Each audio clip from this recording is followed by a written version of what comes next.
دوسرے دنوں سے ساتھ آپ نے میں ڈاکٹر فرد عباس صاحب سے درخواست کروں گا کہ وہ آج کے موضوع کے مطابق اپنے بیان فرمائیں۔ اس کی فرمانبرداری میں ہے یا نہیں۔ مذہب تو ایک راستہ ہے، لیکن اللہ تعالیٰ نے اسلام کو ہمارا دین کہہ کر ہمیں اس راستے پر فرما برداری کا حکم دیا ہے، اطاعت کا حکم دیا ہے۔ ہم جب دین پر آ جاتے ہیں تو مذہب سے ذرا بات بڑھ جاتی ہے، اور ہمیں پھر مل جل کر اس راستے کو اپناتے ہوئے اس پر عمل پیرا ہونا چاہیے۔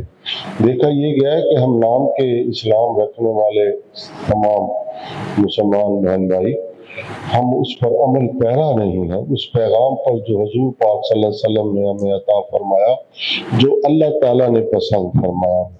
میثاق مدینہ، صلح مکہ، یہ وہ صلح حدیبیہ، یہ وہ چیزیں ہیں جو ہماری بنیاد بنتی ہیں کہ ہم نے اپنے راستے کو کس طرح رکھنا ہے، ہم نے محبت کو کس طرح عام کرنا ہے، ہم نے امن کے مشن کو کس طرح فروغ دینا ہے۔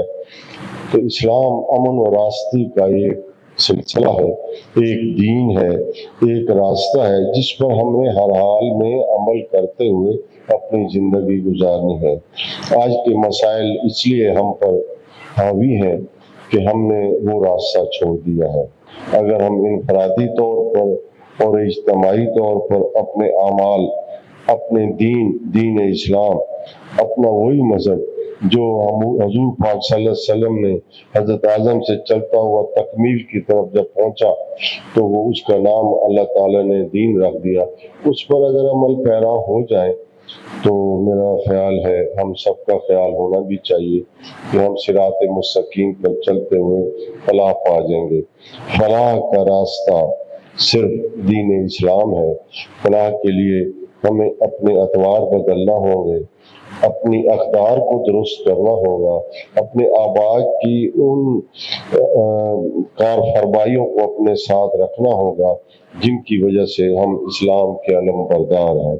ہم شہادت کا جذبہ بھی رکھتے ہیں، ہم جرأت کا جذبہ بھی رکھتے ہیں، لیکن ہم عملی طور پر جدوجہد سے دور رہتے ہیں، عملی طور پر اس پیغام کو نہیں پھیلاتے جس پیغام کے لیے حضور پاک صلی اللہ علیہ وسلم نے ہمیں حکم دیا۔